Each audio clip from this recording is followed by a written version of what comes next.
Despierto y la ciudad parece gris, pero guardo en el alma. Hola, ¿cómo están? Muy buenas noches. Bienvenidos a Protagonistas. Mi nombre es Alejandra Aramayo y hoy estamos de aniversario.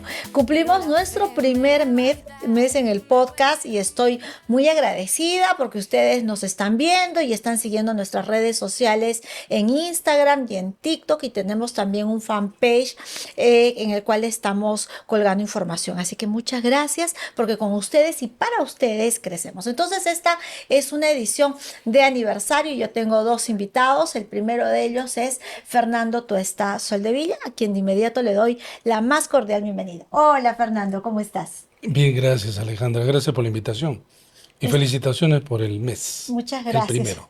¿Tú cuánto tiempo tienes haciendo podcast? Ya tengo podcast hace como 4 años más o menos, sí. Imagínense, somos unos polluelos. Así. Fernando Tuesta yo Soldevilla, también. Fernando Tuesta Soldevilla es sociólogo, politólogo y académico. Él es docente principal de la PUC y también dicta clases y es docente principal en la Universidad Nacional Mayor de San Marcos. Tiene una trayectoria amplia. Él, además de ser magíster y tiene un doctorado en Alemania, ha sido jefe de la Oficina Nacional de Procesos Electorales del año 2000 al 2005, presidente de la Comisión de Alto Nivel para la Reforma Política 2019, que le ha traído varios dolores de cabeza, ya vamos a hablar de ello, y tiene una amplísima experiencia en misiones de observación electoral, invitado por el Centro Carter y por la OEA. Yo le decía, ¿en cuántos has estado? 38 misiones de observación, y quizás ese sea el punto central de esta entrevista. ¿Cómo estás? ¿Qué tal Bien, trayectoria? gracias. Bueno, 45 años de vida profesional, entonces casi toda mi vida profesional comprometido con el tema de elecciones, entonces he recorrido los variados ámbitos de el campo electoral, ¿no? No solamente la academia, la consultoría, la enseñanza, la gestión pública, en fin, todos los ámbitos he estado, en casi todos los campos propios de los procesos electorales, que son muy ricos y cada vez más especializados. ¿Un país que tiene más procesos electorales es un país más democrático o que tiene más débil su sistema democrático? Bueno, hay países que tienen procesos electorales continuos, frecuentes y no son democráticos. O sea, hace poco ha habido elecciones en Corea del Norte y son frecuentes y no son democráticos. Y entonces no solamente tienen que haber procesos electorales, sino que estos tienen que cumplir determinados requisitos dentro de estándares cada vez más exigentes y cada vez más amplios en todos los países. ¿Un proceso electoral te habla de la salud democrática de un país? Sí, sí, claro que sí, claro que sí. Pero es solamente una parte y un componente. Por ejemplo, eh, el 12 de abril, quizás no el 12, pero sí la segunda vuelta, vamos a elegir al sexto presidente de manera continua, que es el número más alto en toda la historia. En 200 años nunca hemos elegido 6 presidentes de manera continua. Y todos este siglo. Eso ya te dice mucho y te debe decir bien. Sin embargo, los 3 primeros mandatos, del 2001 al 2016, fueron mandatos que concluyeron. Los presidentes concluyeron sus mandatos. En cambio, el 2016 ahora, ya se sabe, es la década en donde hemos tenido o tenemos 8 presidentes, ahí donde debieron solamente haber 2. Entonces, las elecciones son un componente. Mucho se dice esta frase muy recurrente, que la democracia no se debe reducir a elecciones, pero sin elecciones no hay democracia. Entonces, repito, un componente, es una parte y muy importante, porque ese es lo que te da el origen de la representación. Sin eso no hay democracia. Cuando viene una observación hablaba con Pilar Vigio de Transparencia, que tuvo la generosidad de visitarnos hace unos episodios y hacer un poco del ejercicio, ensayo-error de esta cédula tan grande que tenemos y que en un momento le daremos una mirada. Y ella nos comentaba que las misiones ya están llegando al país. Ujú. Y yo recuerdo de alguna misión que entre escándalos había venido la vez pasada y se la habían pasado almorzando y que no sé qué, y a veces eso queda en la retina. Porque es importante el proceso de veeduría de un proceso electoral. Revisan a los partidos políticos, a los candidatos, al sistema electoral, el balance de los medios de comunicación. ¿Qué es lo que se observa, Fernando? Mira, las misiones de observación son cada vez más requeridas en todos los países y casi se convierten en actores necesarios, porque eso lo que te dice del país es que no tienen problemas en que estos sean justamente observados. Misiones de observación de la OEA, misiones de observación de la Unión Europea, misiones de observación del Instituto Nacional Demócrata ya han eh, enviado misiones adelantadas y luego ya va a venir en los próximos días las misiones más numerosas.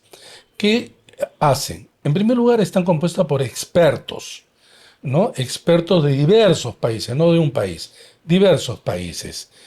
Y ya tienen algunas, digamos, objetivos claros de qué es lo que hay que observar. Un experto requiere de poco tiempo o poca información para saber más o menos ubicarse, ¿no? Pero esto no quiere decir que no deba darle profundidad. Y entonces hay tres momentos de la observación. La etapa preelectoral, que es la campaña, cómo se está realizando, si es igualitaria, si es equilibrada, el comportamiento de los organismos electorales, en fin, toda la información del entramado legal, y conversan con todos los actores, organismos electorales, partidos políticos, medios de comunicación, académicos, sociedad civil en general, y recogen versiones obviamente distintas. Luego están el día mismo de la jornada electoral donde despliegan todo su personal en todo el país y tratan de documentar lo más posible y emiten luego un informe. Ese informe es fundamental para muchas, a nivel internacional, pero también sirve para las autoridades nacionales catalogar si un proceso electoral es, digamos, cumple con los estándares de integridad electoral, ¿no? Y eso es lo que van a hacer ahora también. Ahora, yo Y recuerdo... quiero, sin embargo, discúlpame, No, precisar, esto lo que tú dices y que fue muy comentado, era en realidad un episodio absolutamente absurdo, porque había una persona que de una misión que cumplía años ese día, el día de la jornada, y le invitaron a una reunión interna de algunos que se conocían, y por cierto, apareció alguien que maledicentemente para... no, uno de ellos filmó, pero como una reunión de conocidos amigos, no eran muchos, y lo compartieron en sus aplicaciones WhatsApp, etcétera, hasta que uno debe haber caído en, y bueno, la típica, ¿no? Entonces hicieron gran escándalo, una cosa absurda. Yo lo que quería referirte es que hace algún tiempo, cuando Maduro estaba en el proceso electoral, algunos parlamentarios de la izquierda fueron como observadores para el proceso electoral.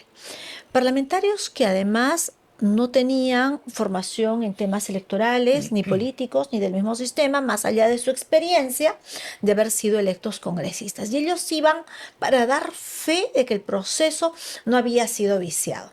Si una observación, si una misión de observación es tan relevante, debería tener ciertas certificaciones, porque de ello depende, digo yo, si tú impugnas o reconoces el proceso de la misma.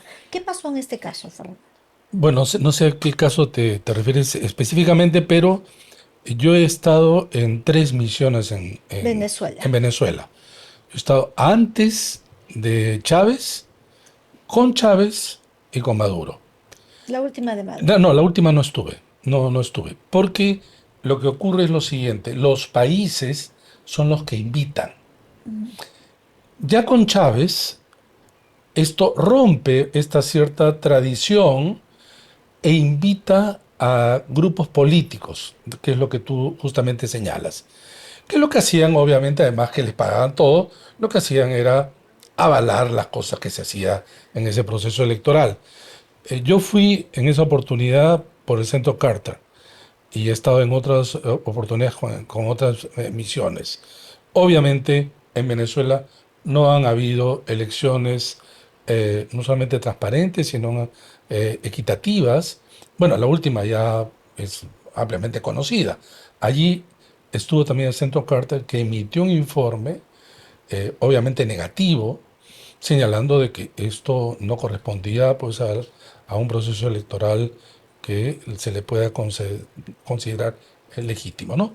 Entonces, pero en general, Alejandra, cuando hay misiones compuestas por políticos, sea cual fuera el color, no son, digamos, organizadas por justamente instituciones que tienen experiencia, que tienen obviamente, digamos, la legitimidad internacional, que por ejemplo lo tiene OEA, Naciones Unidas, Unión Europea, Que pasa en un momento organismos, gris también, ¿no? claro, entonces, y también los organismos internacionales que agrupan los organismos electorales, ¿no? Que suelen ser incluso más reservadas. Digamos, sobre esas son las que se basan también muchos y también gobiernos para tener una idea de qué cosa ha pasado en un país. Latinoamérica está pasando un momento complicado respecto a, a la democracia. Sin duda. Estamos, ¿a partir de qué? Bueno, hay un deterioro muy generalizado de los sistemas democráticos en el mundo. Se pasó de tener el mayor número de países bajo sistemas democráticos, unos estables, otros muy estables, y en América Latina también. Esto comienza a cambiar hace más o menos una, una década, un poco menos, alrededor, y se expresa en Europa, pero también en Estados Unidos. Donald Trump es un presidente que, digamos, hace una ruptura también, porque hay un punto fundamental, que es el tema de la narrativa de fraude. Más o menos se puede resumir en una frase. Si yo no gano, es por fraude. Y si gano, es a pesar del fraude, o sea, nunca pierdes, en realidad, ¿no? Pero eso echa un manto de duda en un sector que obviamente te sigue, como es lo que ocurrió en el Perú en el año 2021, ¿no? Ha hecho mucho daño en general, pero esto lo hemos visto también en ¿A qué Brasil, por hecho ejemplo, te refieres en el año 2021 con la elección de Pedro Castillo? sin duda, sin duda. Mira, no hay ningún informe nacional e internacional, pero ninguno externo que te diga que hubo fraude en el Perú, pero ninguno. Y se contestó absolutamente a todas aquellas, digamos, afirmaciones. Pero vieron vicios, ¿no? El tema del padrón de las personas No, fallecidas, o eso no sea, es cierto, Alejandra. Las personas fallecidas siempre hay en un padrón, porque el padrón se cierra, en este caso, bastantes meses antes de la elección. En ese periodo, obviamente, la gente muere, pero no hay ningún caso de de que todos una los persona miembros de mesa. fallecida haya ido a votar No, pues, para sus empezar no se puede, parientes. pero digamos, nunca han dicho esta persona. Han sido afirmaciones sin sustento y de eso, repito, lamentablemente, en estos últimos días uno vuelve a escuchar tratando de afirmar cosas que no tienen ningún sustento, ¿no? Bueno, y a partir de esa experiencia habría que decir que en el Perú ahora se conservan no solo las actas de las mesas, que son enormes, sino las cédulas electorales, y todo esto genera un costo operativo y logístico y además de movilización de este material que yo no sé si contribuye a la consolidación del sufragio, porque ahora se va a revisar todo. No, no contribuye, en lo más mínimo. Mira, en el Perú históricamente han habido no solamente irregularidades, sino fraudes electorales. Sí han habido. ¿Qué fraude recuerdas tú? Bueno, para empezar han habido bastante cuestionadas del año 1931, la selección de un solo candidato en 1950, la de 1962 que ameritó en la idea de los militares dar el golpe de Estado en el año 63. Y el año 63, y esto es lo que quería llegar, es un año especial porque a partir de ese momento con la ley 14250 establece que los votos, una vez escrutados, se plasman en las actas y luego los votos se destruyen. Esto, muy por el contrario, lo que hacía era que las actas que van en distintas direcciones era el documento, digamos, final, firme. ¿Por qué se hacía esto? Porque antes, justamente cuando se conservaban los votos luego se cambiaban. O los votos llevaban a que por alguna razón se perdieran, etcétera. ¿Qué va a pasar ahora? El daño que se hizo en las elecciones del 2021 con la narrativa de fraude ha llevado a que este Congreso modificara la ley bajo esa idea y en consecuencia dice los votos se guardan. ¿Cuánto Eso tiempo se implica, guardan los votos? después las elecciones creo que son como 90 días, pero una vez ya dado el resultado final. ¿Ah? Pero no ese es el tema. El tema es que eh, los electores deben de tener claro que quien es la autoridad electoral el día de Es la el miembro de elección mesa. es el miembro de mesa, los miembros de mesa, los miembros de mesa. Que Ellos deciden pueden hacer democráticamente. y ellos pueden hacer bien, mal o regular su trabajo. Entonces, por ejemplo, tienen que guardar los votos, pero Tienen que interpretar la pero cédula. una vez que, digamos, han hecho el escrutinio, imagínate que no guardan bien porque se les escapa, porque, qué sé yo, por diferentes razones. Y no Y se coinciden tiene que los revisar votos. Hay allí. nulidad de la mesa. No solamente eso sería, creo, lo mínimo. Si no, Quien pierde va a decir fraude. ¿Te das cuenta? Porque antes, repito, se cambiaban los votos. Hasta en el año 2021, en el año 2016, aparecían videos y que ahora con mucha facilidad con la desinformación. Diciendo, hemos encontrado estos votos tirados, miren estos votos, y en algunos casos llenaban. Decían, esto es producto también del fraude. Y era una mentira por una sencilla o las razón. cédulas las han entregado ya llenadas. No, no, pero el tema Podría es el ser. siguiente, los votos se destruyen. Entonces, si tú encontrabas votos, no importaban. Porque, por ejemplo, tú, los miembros de mesa no terminan de destruir absolutamente todo, sino los doblan y los botan en el basural, pero ahí aparecían nuevamente. Hoy día no. Si es que tú encuentras votos, digamos, en algún lugar, siempre puedes alegar que como los votos no se destruyen, esos votos fueron robados, cualquier cosa. Esto, repito, le hace mucho daño, implica una logística complicada porque las ánforas con todo tienen que llegar a un centro, digamos, de acopios en cada una de las oficinas descentralizadas, tienen que llegar de los sitios más alejados del país y tienen que llegar del extranjero.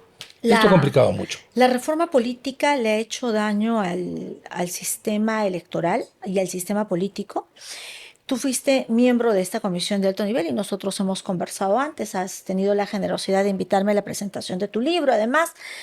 Pero esta dispersión de partidos políticos, al bajar la valla de cuántos partidos podían inscribirse, bajando a menos de 30.000 votos, generó que hoy día tengamos, por ejemplo, 36 organizaciones que participan. O sea, el mayor número lo que evidencia es la debilidad, es la fragilidad. y hoy no todos van a pasar la valla. Ya el Jurado Nacional de Elecciones se ha expresado para interpretar una ambigüedad que había en el sistema electoral y establece, por ejemplo, Fernando, el número de diputados y de senadores que garantizan que estas organizaciones políticas participen. Espacios de encuentro no han habido. Solo 3 organizaciones partidarias han logrado consolidar alianzas. Una reforma política llevada de bruces en un momento complicado para el país ha generado esto. ¿Qué posibilidad teníamos de revertirlo o tenemos de revertirlo? Permíteme Con mucho gusto, parte de un error. por favor. El primer error es considerar que hubo una reforma política. Hubo una reforma electoral, perdón. No. Reforma política en los términos que además yo efectivamente presidí una comisión para elaborar una propuesta que entregamos, que se hizo en 60 días, recogiendo además y visitando a todas las bancadas, etc. Luego hubo esto que se prolongó y entró en medio del conflicto de Ejecutivo y Congreso. Esto enturbió todo. Pero, para empezar, hay un error por lo siguiente. No se rebaja. Lo que se hace es eliminar el foco de corrupción que son las firmas falsas. Y eso se llamaba firmas de adherentes. O simpatizantes. Se pedía, no, simpatizantes tampoco, Alejandra. Claro que sí, porque no, ahora solo son los militantes. No. Yo voy a la calle y te digo, por favor, firma acá. Tú eres una persona que yo no conozco y tú firmas porque dices que yo me voy a inscribir como partido. Lo único, esa es la única relación que se establece, pero nada más. Pero se pedía 730,000. En ninguna parte del mundo se pide. Como no se puede, echa la ley, echa la trampa.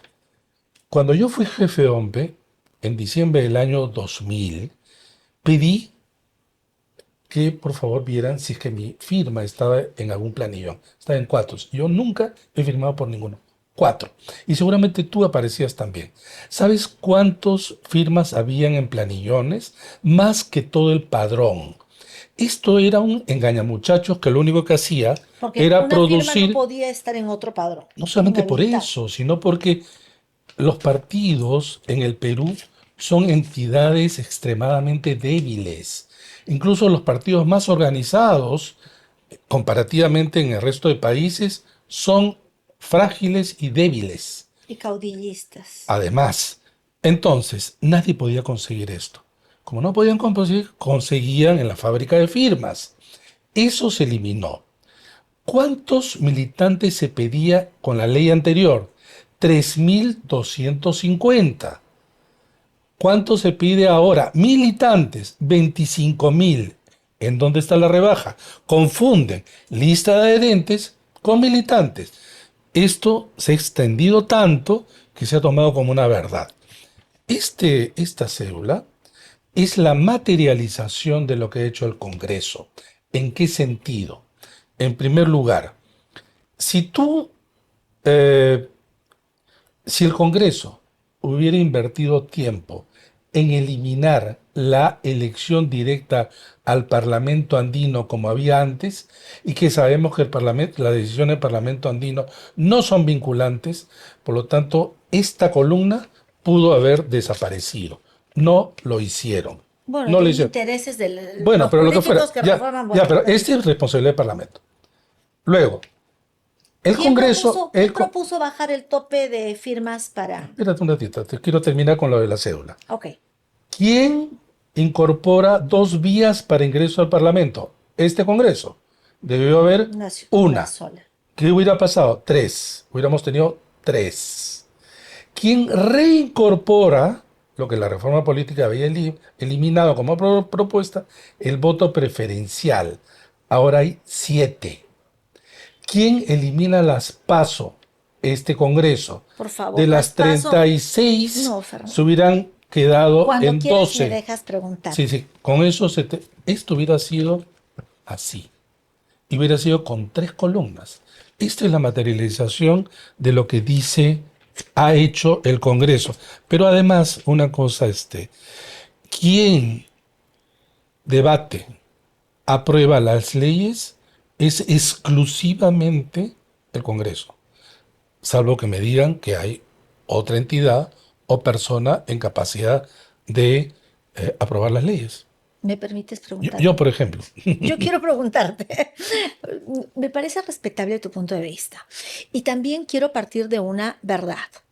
Hacer una reforma, una autorreforma que le afecta a un político es bien difícil hacerlo. Entonces ellos han tenido que impulsar una reforma que les iba a afectar y ciertamente cuando uno toca carne es más sensible a hacerlo. Las PASO era una elección primaria, que el único referente inmediato era, por ejemplo, Argentina, donde ha fracasado la elección interna y por eso en ese país ya no se va a llevar adelante. ¿Por qué era importante tener el voto preferencial? Porque el voto preferencial, desde mi punto de vista, es importante cuando la elección interna no se ha fortalecido en un partido. Me explico. Si yo voy a hacer una elección interna y voy a llevar meritocráticamente los mejores, no hay razón de ser de voto preferencial, porque entiendo yo que el voto vaya a jalar aleatoriamente a los mejores. Pero cuando la elección interna no ha fortalecido a los mejores cuadros y estos pueden estar en la base de la lista, yo tengo todo el derecho como ciudadano de elegir en ese menú electoral que me presenten las mejores opciones. Sí creo que hay un error en dividir los senadores entre los de Lima y los de provincias. Y he escuchado a Fernando por programa que ha ido y ha dicho, no hay senadores regionales, no hay senadores nacionales, todos son iguales y lo que cambia es el mecanismo de elección. Y estoy de acuerdo contigo porque se crearía un segundo estatus. Y esto es básicamente para reflexionar, porque hoy los partidos políticos, debut y despedida, no van a pasar la valla. ¿O cuál es tu lectura, Fernando, de este proceso electoral? ¿Cuántos calculas que de estos van a pasar la valla y poder poner? 5. Pero ¿sabes qué, Alejandra? Los umbrales de representación, que en el Perú le llaman valla, pues es un peruanismo, existen no en todos los países del mundo. ¿Qué propósito tiene? Esto fue creado además en Alemania después de posguerra. Existen en otros países, en Europa existen, en América existen, mucho en Europa y tienen un propósito. El propósito es reducir el número de partidos. Por lo tanto, la capacidad reductiva efectiva de un umbral o valla tiene que verse justamente entre quienes presentan listas y quienes entran. Si es que no, si es que, por ejemplo, postulan 15, entran 15, el umbral no tiene sentido. Bueno, pues el umbral va a tener sentido en la medida en que yo he hecho simulaciones con resultados del 2001 y creo que no van a entrar sino alrededor de 5. El problema ahora es que en general tú has visto que la intención de voto es relativamente baja. Sí, hay Pero mayor opacidad. ya, pero suficiente que superen el 5%, digamos que sean 6%, pero que solo 3 partidos superen 6%. Estos solo 3 partidos se van a repartir todo. Y hay una enorme desproporción entre los votos que recibes y los escaños que ganas. ¿Se ha cumplido el objetivo de la reforma política Esto no es entonces la que se reforma plantea? política, pues, Alejandra. Esto es lo del Lo que va a Congreso. pasar, lo que va a ocurrir ahora es que de de los 36, de las 36 organizaciones y 35 que van a la elección presidencial, van a quedar 5 o 6, que yo coincido contigo. Pero ¿quiénes van a ser, Fernando? No, pero espérate un ratito. Es que acá hay nuevamente un tema de error. En el Perú hay umbral y valla del 2006, hace 20 años. Y se ha reducido, por ejemplo, de 20 a 10 el 21, como se ha reducido también en las otras elecciones. Ha habido umbral. ¿Quiénes van a quedar? ¿Los mejores partidos, los nuevos partidos, las nuevas organizaciones? No, la Mira, oferta política va a ser para no, aquellos. yo creo que yo no puedo saber qué partidos van a quedar. Creo, sin En tu embargo, país. que esta es una elección desigual, porque los partidos que están en el Congreso tienen ventajas en un sentido natural, porque son más visibles y en otro sentido porque se la han dado ellos. Es Por la ejemplo, democracia, pues. no, la democracia no quiere decir que yo agarre y me favorezcan leyes. Por ejemplo, que el Pero financiamiento tiene público, representación. porque el financiamiento público puede usarse en campaña. O sea, los 10 pueden usar en campaña. Los otros 26 no tienen dinero para eso. Pero en fin, ante esta cantidad de partidos, cuya responsabilidad alta son los mismos partidos alternativos, porque si yo soy un nuevo partido, lo que debo saber es que existe un umbral y que por ser nuevo y generalmente chiquito va a ser No voy difícil a pasar. alcanzar. Entonces, me ¿qué debo junto, hacer? Me alío. Valía, Armo una exactamente. lista nacional, tú pones aquí, yo pongo allá, O hacemos coaliciones. Mira, Ya, perdón. en Argentina Sí. había 55 partidos, más que en el Perú. Hoy ¿Pero sabes lo que cuántos hay. hicieron? No, Se aliaron. no, se aliaron todos en 5. En el Perú, de los 43, ¿cuántos se aliaron? 6 se redujeron a 39, fuera Acción Popular 38. ¿Esto tiene que ver con la reforma? No tiene que ver con la reforma. No, tiene que ver con el liderazgo. Porque Tiene para que sentarse ver en una mesa con la y ponerse de acuerdo, irresponsabilidad, porque todos quieren ser o creen que al último van a salir disparados como una centella y van a superar, van a ganar la elección o van a superar el umbral. Yo creo que de esos 5, alrededor de 5 más menos, la mayoría de ellos son los que están en el Congreso. Yo te agradezco mucho tu presencia, siempre es picante. Es casi como, a ver, un rocotito relleno conversar, porque hay respeto y además, felizmente no estamos de acuerdo en muchas cosas Sin duda. y eso da espacio para reflexionar sobre Claro que temas de una agenda pendiente. ¿Qué lecciones aprendidas deberíamos llevarnos de este proceso electoral, Fernando? Uy, varias. Bueno, la primera es que en realidad estamos, espero yo, terminando un ciclo de inestabilidad. Ujú. Si el 12 no elegimos pensando en que si quien gana la elección no tiene una bancada, un grupo parlamentario importante, Ujú. podemos seguir con esto que no tiene fin. Y lo peor es que erosiona la vida de los peruanos. Lo que se tiene que saber es, lo segundo, es que está en la responsabilidad también de los peruanos en estar interesado en la política. La política puede llevar a desafección, a rechazos, etcétera. Pero la política es el espacio en donde se toman las decisiones para bien o para mal. Bueno, y por lo demás, yo creo que la reforma política es una tarea pendiente y ya es necesario no discutir al último, semanas antes, meses antes de la elección, sino yo creo que desde el inicio, ¿no? Esa es una de las pocas lecciones. Ha sido muy grato tenerte en el programa. Muchísimas Muchas gracias, Alejandra. Que te vaya muy A bien. ti también. Sígalo a Fernando en sus redes sociales. Nosotros lo hacemos. A los que nos gusta la política y el análisis, seguramente encontrará mucha información de valor. Yo quiero agradecerles habernos acompañado y ya nos verá en el siguiente episodio. Le habíamos anunciado, estará con nosotros Pilar Higashi. Despierto y la ciudad parece gris, pero guardo en el alma un jardín. He caído algunas veces, he llorado sin dudar, pero la fe me levanta.